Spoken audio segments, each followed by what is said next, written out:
তারেক রহমান আমি মুফতি ইসলাম চৌধুরী থেকে 20 লক্ষ টাকা চাঁদা দিতে পারে, সে তারেক রহমানের হাতে কোনোদিনও দেশ নিরাপদ নয়।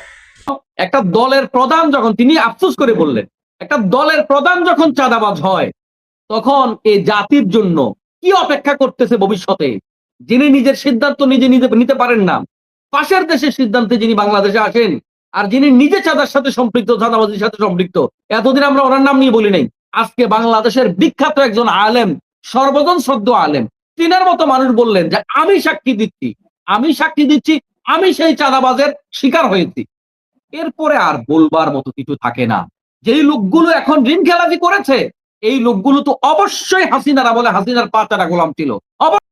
প্রিয় সঞ্চালক এনামূলক মনির ভাই, জনাব মেজর আফসারি সাহেব, দেশ প্রবাস থেকে আমাদেরকে যারা শুনছেন দেখছেন সবাইকে আসলে মোবারকবাদ জানিয়ে কথা শুরু করছি। তো কাজী মনিরুজ্জামান ভাই তো ছিলেন, যদি থাকলে আরো ভালো লাগতো। আসলে আমরা 54 বছর পরেও বাংলাদেশটাকে স্বাধীন করতে পারিনি।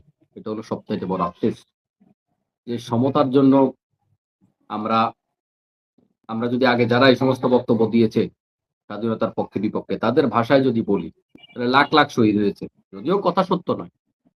তো লাখো শহীদের বিনিময়ে 24-এর হাজার হাজার ছাত্র তরুণ জনতার জীবনের বিনিময়ে যে বাংলাদেশ পেলাম, এই বাংলাদেশটা আমরা এখনো নিরাপদ বাংলাদেশ পেলাম না, এখনো ইনসাফের বাংলাদেশ পেলাম না।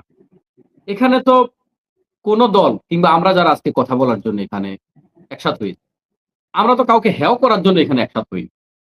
আমরা ন্যায়টা চাই। আমরা তো এটা চাই না যে বিএনপির প্রার্থীদের মনোনয়ন অবৈধ করে জামাত, এনসিপি, এক্সওয়াইজেড কোন দলের মনোনয়ন বৈধ করুক। এটা বলার জন্য তো আমরা এখানে বসি। আমাদের চাওয়াটা হচ্ছে ইনসাফ হোক। এবং এই ক্ষেত্রে যদি জামাত ইসলামীর, গতকালকে ডাক্তার সৈয়দ আব্দুল আহমদ তাহের ভাই, জামাতের নায়েবে আমির, তিনি এই কথাটা বলেছেন, এই দোষে দুষ্ট যদি জামাতের কোনো প্রার্থীও হয়, আপনারা তাদের প্রার্থীতা বাতিল করেন, কোনো সমস্যা নাই। এইটাতে অসুবিধা কোথায়? আরেকটা বিষয়, এই যে 1700 কোটি টাকার কথা বললেন, 1700 কোটি একজনেরটাই না সামনে আসছে ভাইরাল হইতে, এরকম ঘটনা কিন্তু একটা না, বেশ আছে। সম্ভবত 21 জন হবে সংখ্যা না টোটাল ঋণ খেলাপি। এখন এই 21 জন ঋণ খেলাপি হলো কেমনে? একটা জিনিস খেয়াল করেন তো, আওয়ামী লীগের আমলে তো যান বাঁচানোই কঠিন ছিল। আওয়ামী লীগের আমলে তারা ব্যবসায়ী করলো কেমনে, লোন নিলই কেমনে, খেলাপি হইলো কেমনে? তার মানে এই লোকগুলো আওয়ামী লীগের সুযোগ সুবিধাভোগী। বড় আফসোস লাগে যে যেই লোকগুলো আওয়ামী লীগের সুযোগ সুবিধাভোগী, এই লোকগুলো আবার বিএনপির মনোনয়ন পায় কেমনে? আওয়ামী লীগের সুযোগ সুবিধাভোগী লোক বিএনপির মনোনয়ন পায় কেমনে? আমরা দেখতে পাচ্ছি সরাসরি, এতদিন গোপন ছিল, এখন ওপেন, সরাসরি বিএনপি আওয়ামী লীগকে নিজেদের দলে ঢুকাচ্ছে, নিজেরা তাদের পাহারা দিচ্ছে, এবং আওয়ামী লীগকে ভোট দেয়া বিএনপিকে ভোট দেয়া একই কথা, এই কথা প্রচার করছে। আরো কত জালিয়াতি যে প্রচার করছে, এটা কোনো হিসাব নাই। গত মাসখানেক ধরে তারা অন্যদেরকে মবের রাজনীতি করে বলে আসছে, কিন্তু আদালতের সামনে, প্রধান উপদেষ্টার বাসভবনের সামনে আজকে যে 3টা দাবি নিয়ে গিয়েছে, কোনটা যৌক্তিক আপনি বলেন? বিশ্ববিদ্যালয়ের নির্বাচন বন্ধের এই চেষ্টাটা কেন, কি প্রয়োজন? তারপরে পোস্টাল ব্যালট নিয়ে তাদের আন্দোলন, তারপরে নির্বাচন কমিশনের নিরাপত্তা নিয়ে, কোন জায়গায় এই যে যুক্তিগুলো, একটাও তো যৌক্তিক কোনো আবদার না। তো এগুলা কি মব হয় না?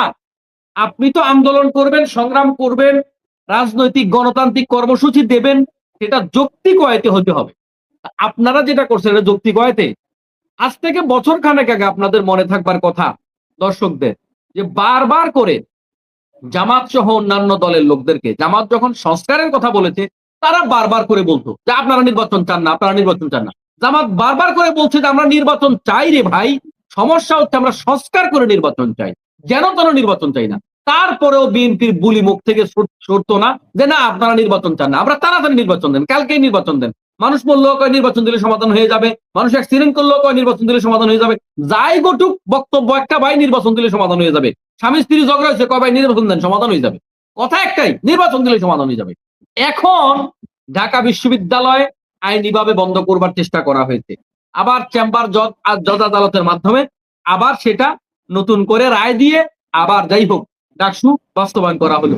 জাহাঙ্গীরনগর বিশ্ববিদ্যালয়, আপনারা এত গণতান্ত্রিক, আপনারা শিক্ষকদের সাথে বিএনপির নেতারা মিটিং করেছে, ছাত্র দলের কেন্দ্রীয় নেতা সেখানে অবস্থান করেছে। রেজাল্টটা এই 8,000 ভোট গণনার জন্য 3টা দিন আটকে রেখে মানুষকে কষ্ট দিয়েছে। ঢাকা বিশ্ববিদ্যালয়ে একজন সাংবাদিক মারা গেল, ওখানে এই কষ্টে জর্জরিত হয়ে একজন শিক্ষিকা ইন্তেকাল করলেন, অথচ বয়সের বিবেচনায় তিনি সেরকমের বয়স্কা কোনো টিচার নয়, একজন শিক্ষিকা দুনিয়া থেকে চলে গেলেন। তারপরে রাজশাহী বিশ্ববিদ্যালয় কয়বার তারা ডেট চেঞ্জ করাইলো বিভিন্ন আন্দোলন সংগ্রাম করে। এরপরে জগন্নাথ বিশ্ববিদ্যালয় ডেট চেঞ্জ করাইলো, খালেদা জিয়া দুনিয়া থেকে চলে গেছে, গুরুত্বপূর্ণ ইস্যু, আসলে কিছু বলবার নেই, যদিও সকাল থেকে চাইলে এটা সম্ভব ছিল, তারপরেও ধরলাম যে কোনো ভাবে হয়েছে, চেঞ্জ হয়েছে। এখন আবার এটাকে বন্ধ করবার জন্য এত চেষ্টা। আরে ভাই, তাইলে আপনারা যে এত গণতান্ত্রিক তাহলে আপনারা কেন এই নির্বাচনকে এত ভয় পাচ্ছেন? আপনারা তো বলেই বেড়াচ্ছেন যে এই বিশ্ববিদ্যালয়ের নির্বাচনের প্রভাব স্থানীয় নির্বাচনে কিংবা জাতীয় নির্বাচনে পড়বে না। তো না পড়লে ওইটা ওদেরকে করতে দেন, ওইটাতে আবার মেকানিজম কেন করেন? আর চুরি করলে তো এমন চুরি করবেন যেন ধরা না খান, এমন চুরি কেন করেন যে ধরা খেয়ে যান? আবার যাদেরকে ডেকে তারেক রহমান সাহেব মিটিং করেছেন, তারা আবার এসে বলে দেয় যে আমাদেরকে ডেকে নিয়ে মিটিং করেছে, এরপরে আমাদেরকে বসে যেতে বলেছে। এরকম চুরি করে লাভ কি যে চুরি ফাঁস হয়ে যায়? এখন 1700 কোটি টাকার দুর্নীতি, 1700 কোটি টাকার দুর্নীতি একজন না, আরো বহু আছে, কয়েক হাজার কোটি টাকার দুর্নীতি। এগুলা তো হবেই। কেন হবে জানেন? আজকে হারুন ইজার সাহেবের বাবার একটা বক্তব্য আমি শুনেছি, মাওলানা ইজহার চৌধুরী। আমি এনামুল ভাইকে লিঙ্কে আর কি বলে যে আমি আপনাকে মেসেঞ্জারের প্রয়োজনে সেই বক্তব্যটা দিব। সেখানে হারুন ইজার সাহেব, মুফতি হারুন ইজার কি বলে যে ইজার চৌধুরী সাহেব, তিনি বলেছেন আজ থেকে অনেক বছর আগে, মানে যখন জোট সরকার, এর আগে জোট সরকার যখন ক্ষমতায় ছিল, তখন তারেক রহমান সাহেব তার থেকে কত কোটি টাকা, ঠিক একটা ফিগারটা আমার মনে নেই, তবে আমি আপনাকে পরবর্তীতে আমি মনে করাই দিতে পারবো। তারেক রহমান সাহেব সরাসরি চাঁদা নিয়েছেন, সম্ভবত 20 লাখ, তৎকালীন 20 লাখ টাকা সরাসরি চাঁদা নিয়েছেন। এখন একটা দলের প্রধান যখন, তিনি আফসোস করে বললেন, একটা দলের প্রধান যখন চাঁদাবাজ হয়, তখন এই জাতির জন্য কি অপেক্ষা করতেছে ভবিষ্যতে? যিনি নিজের সিদ্ধান্ত নিজে নিতে পারেন না, পাশের দেশের সিদ্ধান্তে যিনি বাংলাদেশে আসেন, আর যিনি নিজে চাঁদার সাথে সম্পৃক্ত, চাঁদাবাজির সাথে সম্পৃক্ত, এতদিন আমরা ওনার নাম নিয়ে বলি নাই, আজকে বাংলাদেশের বিখ্যাত একজন আলেম, সর্বজন শ্রদ্ধ আলেম, তিনার মতো মানুষ বললেন যে আমি সাক্ষী দিচ্ছি আমি সেই চাঁদাবাজের শিকার হয়েছি। এরপরে আর বলবার মতো কিছু থাকে না। যেই লোকগুলো এখন ঋণ খেলাপি করেছে, এই লোকগুলো তো অবশ্যই হাসিনারা বলে হাসিনার পাঁচাটা গোলাম ছিল, অবশ্যই ভারতের গোলাম ছিল, না হয় ঋণ খেলাপি হলো কেমনে? ব্যাংক লোন দিল কেমনে? কই ব্যাংক তো তখন আমাদের লোন দেয় নাই, এদের লোন দিল কিভাবে? আর এই লোকগুলাকে বিএনপি কিভাবে সিলেকশন করলো? এগুলার থেকে আসলে সবগুলো একটা আরেকটার সাথে একসুতোয় গাথা। এরপরে আদালতের বিচারপতিরা যখন যে ভাষায় কথা বলতেন, নির্বাচন কমিশন যে ভাষায় কথা বলতেন, এগুলো তো লজ্জাজনক ব্যাপার। আপনি ঋণটা দিয়েন, আপনাকে অনুমোদন দিয়ে দিলাম, এটা কি মামু বাড়ির আপনার নাকি? আইন সবার জন্য সমান হবে, এটা কিন্তু নির্বাচন কমিশন এখনো পর্যন্ত দেখাতে পারেনি। গতকাল জামাতের সম্মানিত নায়েব আমির তিনি বলেছেন একজনকে আপনি মানে সুপারম্যান বানায় দিবেন নিরাপত্তার দিক থেকে, অন্যান্য দিক থেকে, আর বাকিদের খবর নেবেন না। তাহলে স্বাভাবিকভাবেই সাধারণ আপামর জনতার কাছে এই মেসেজ দেওয়া হয় তিনি আগামীর প্রধানমন্ত্রী। এই মেসেজ যদি আপনি আগেই দিয়ে দেন, তাহলে বাংলাদেশে কমপক্ষে আমি মনে করি 2 কোটি ভোটার আছে, যেই ভোটাররা তাদের অবস্থান পরিবর্তন করে। এই ভোটাররা তো তখন সেভাবে সিদ্ধান্ত নিবে যিনি আগামীতে প্রধানমন্ত্রী হবে তারই ভোটটা দেই, অন্যদিকে ভোটটা দিয়ে ভোটটা পচায় লাভ কি, কিংবা মিথ্যা মামলা খাইয়া লাভ কি? তার পক্ষেই থাকি।